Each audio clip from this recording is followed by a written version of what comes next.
Barakatah Yahweh, Barakatah Yahushai, Barakatah Yahweh, Barakatah Yahushai, Barakatah Yahweh, Ba'ashem Yahushai, Ba'ashem Okakadash, double honors and salutations to the elders and apostles and bishops, Akim and Akwaf, grip stone, holding on in sincerity and in truth to the testament of the Lord HaMashiach Yahushai. This is Brother Menashe DC Camp, another short lesson in the history of our forefathers, right? As per our inheritance to the kingdom of Yasharallah, all right, the kingdom of Israel, all right? So our rightful inheritance, our heritage, is always under constant examination, all right? So you already see the words of prophecy coming to pass, and just got to touch on this issue regarding the Balfour Declaration. How Amalek was able to get some so-called proclamation from, from Foreign Secretary Balfour to, set some foundation over there in the land of Israel. But you know how it is. It's all part of the Most High's plan, to show how things pan out, and you just, how you say, how he reveals the motives of individuals in history. So at the end of the day, you just see that the Most High is pulling on the strings of their minds, and we're not surprised. We already know this is going to happen, because when you read the book of Genesis, chapter 15, when you read from verse 12 to 18, it tells you, the what the Lord mentioned to our forefather Abraham, and the experience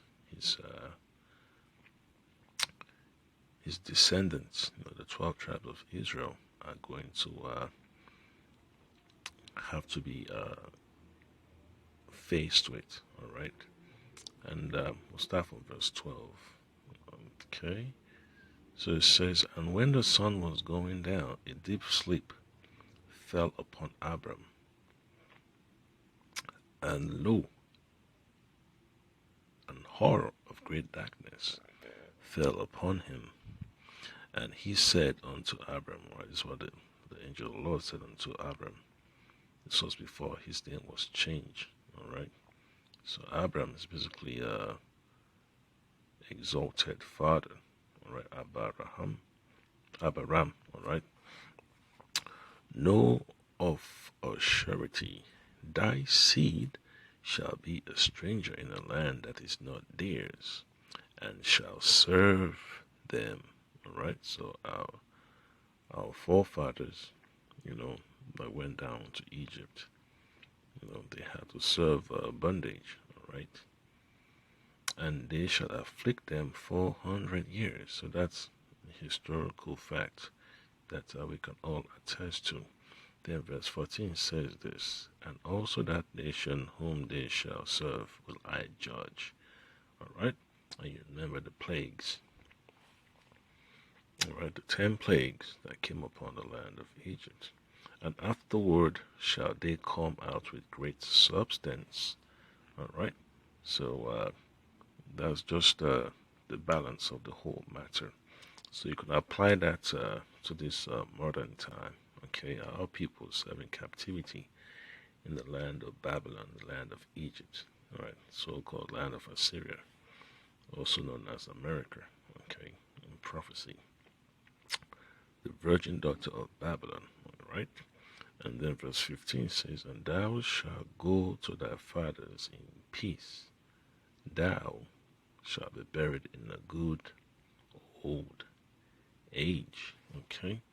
And then verse 16 says, but in the fourth generation shall they come hither again, for the iniquity of the Amorites is not yet full. So that's what it boils down to. It's about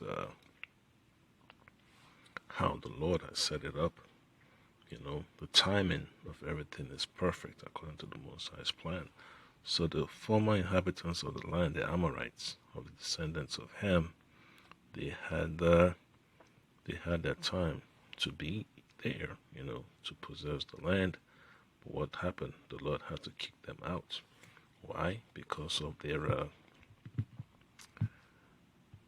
ways of life. All right. So I get a precept to to talk about that. Okay. So from the book of Wisdom of Solomon, chapter 12, start from verse 1. It says, "For thine incorruptible spirit is in all things, therefore chastenest thou them by little and little that offend, and warnest them by putting them in remembrance." This is for our forefathers, our people, the Israelites, okay? Wherein they have offended, that leaving their wickedness, they may believe on thee, O Lord.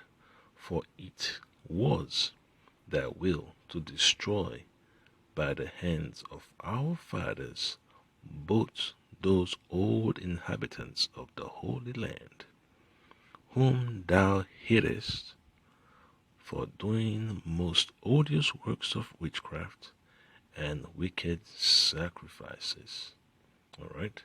And also those merciless murderers of children and devourers of man's flesh and the feasts of blood. All right? So that right there shows you the major reason the Lord had to kick out the Amorites, the Canaanites out of those lands, the Perizzites and the Jebusites. Okay? Those nations that the Lord, had a bone to pick with. All right? And then what happened? In fact, what did the Messiah tell our forefather Moses to warn us about? When you read the book of Leviticus chapter 18, verse 24, all right, it says this: "Defile not yourselves in any of these things." All right, the sinful acts, the works of witchcraft, the works of the so-called Hamites, the Hamites are doing in the land. All right, Leviticus chapter 18, verse 24, "Defile not yourselves in any of these things, for in all these the nations are defiled, which I cast out before you." All right. Verse 25, "And the land is defiled, therefore I do visit the iniquity thereof upon it, and the land itself vomited out her inhabitants." Okay. And then when you read verse 26, it says, "Ye shall therefore keep my statutes and my judgments, and shall not commit any of these abominations, neither any of your own nation, nor a stranger that sojourneth among you."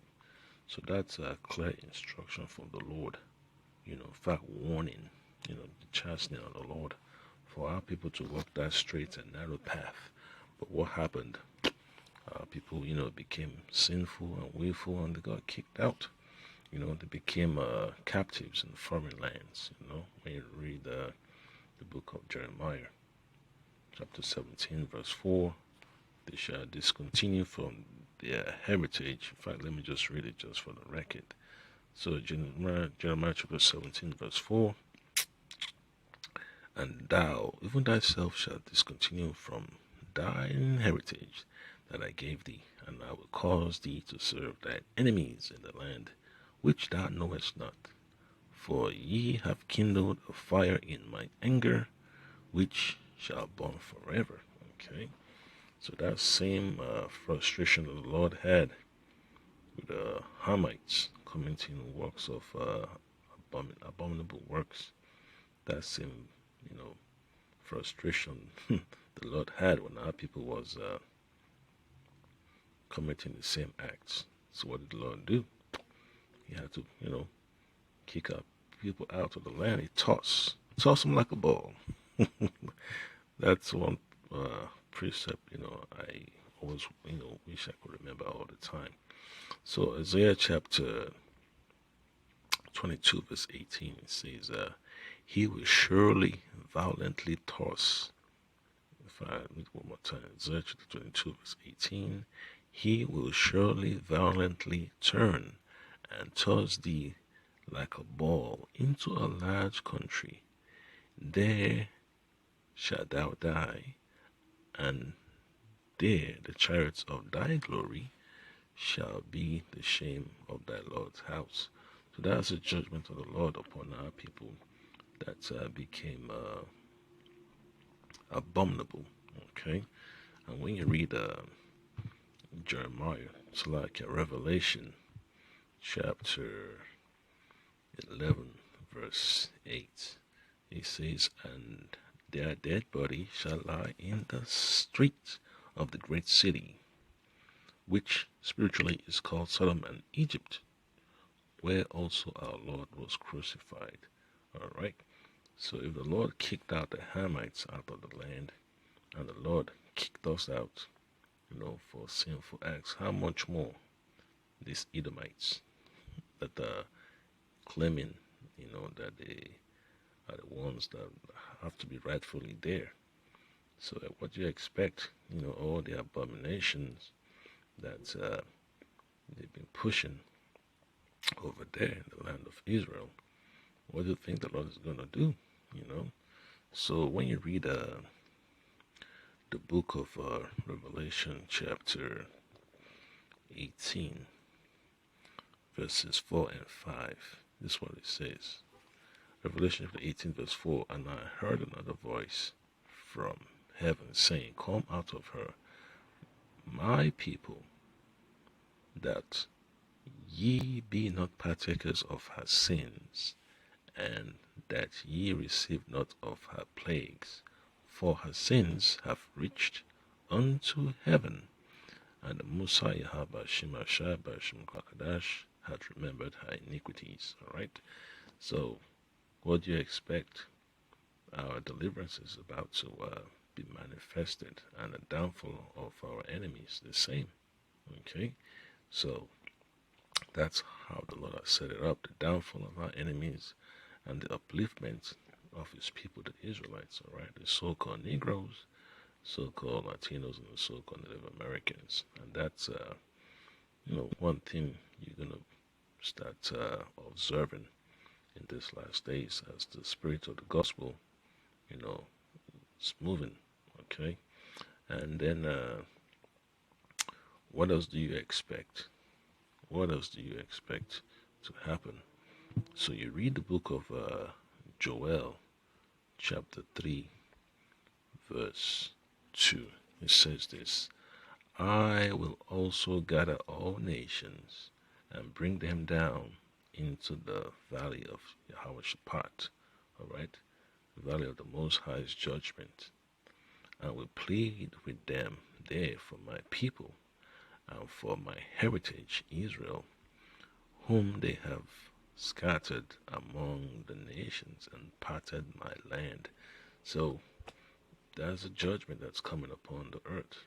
The Lord has a specific group of people that he has to go to war against. All right? And they are the heathen. The heathen. All right? And they expect chaos. So the whole idea of the Messiah bringing judgments upon the land, what do you think is going to happen? So when you read the book of Second Kings, all right, Second Kings, what did the Lord do to the inhabitants of the land when the northern kingdom wasn't there anymore? What did he do? You know what the Lord did. So I'm just going to read that account. here in the book of Second Kings, chapter 17, verse 24, all the way to 27. And the king of Assyria brought men from Babylon and from Kuta and from Ava and from Hamath and from Sepharvaim, and placed them in the cities of Samaria instead of the children of Israel. And they possessed Samaria and dwelt in the cities thereof. And so it was at the beginning of their dwelling there, that they feared not the Lord. Therefore the Lord sent lions among them, which slew some of them. All right? And that's the point right there. The Lord sent lions to jack them up. Okay, why? Because they were committing acts of abominations, all right, sinful acts. Wherefore they spake to the king of Assyria, saying, the nations which thou hast removed and placed in the cities of Samaria know not the manner of the power, right, the God of the land. Therefore he had sent lions among them, and behold, they slay them, because they know not the manner of the power of the land. Okay, and then final verse would be 27. And then the king of Assyria commanded, saying, carry thither one of the priests whom you brought from thence, and let them go and dwell there, and let him teach them the manner of the God of the land. So it shows you how much the Lord values righteousness in the land of Israel, in the kingdom of Israel, and the judgments that he dishes out. So then the Lord sent what? He sent lions. And what do you think he's going to send this time around? You know the guess, right? So you read from the book of Revelation, chapter 9, and then you read from verse 13. All right. And the sixth angel sounded, and I heard a voice from the four horns of the golden altar, which is before Yahweh, saying to the sixth angel which had the trumpet, loose the four angels which are bound in the great river Euphrates. Okay. And the four angels were loosed, which were prepared for an hour, and a day, and a month, and a year, for to slay the third part of men. So this is coming from the, for Esau and the heathen, right? So Esau is basically the third part of men, all right? So just like the apostles always mention, you have the sons of God, who are the Israelites, okay? You have the sons of men, the regular heathens, your Hamites, your Ishmaelites, your Moabites, your Japanese, and then the sons of the wicked, the Edomites, all right, the so-called Caucasian race, all right. And then it says in verse 16, and the number of the army of the horsemen were 200,000, and I heard the number of them, and I saw the horses in the vision, and them that sat upon them having breastplates of fire, all right, the nuclear missiles, okay, and of jacinth and of brimstone, and their heads, and the heads of the horses were as the heads of lions, and out of their mouths issued fire and smoke and brimstone, all right. And then verse 18 says, by these three was the third part of men killed, by fire and by smoke, right? By the fire and by the smoke and by the brimstone which issued out of their mouths. Verse 19, for their power is in their mouths, and in their tails, for their tails were like unto serpents, and had heads, and with them they do hurt. So that's clear right there, man. The Lord sent the lions to jack them up. In the book of 2 Kings, chapter 17, 22 to 27, he's got to send the lions again. And the lions this time around are the nuclear missiles, Those nuclear missiles, they're coming. Why? To jack up the inhabitants of the land. So that's the point there, Akim. It's all spiritual, how the Lord always put his puzzles before us. So, if you're a man of understanding, the Lord puts the Spirit upon you, you see it clearly. So, Abaratazar, you've been edified, and, we just keep on digging in the ministry of the ministry. Shalom.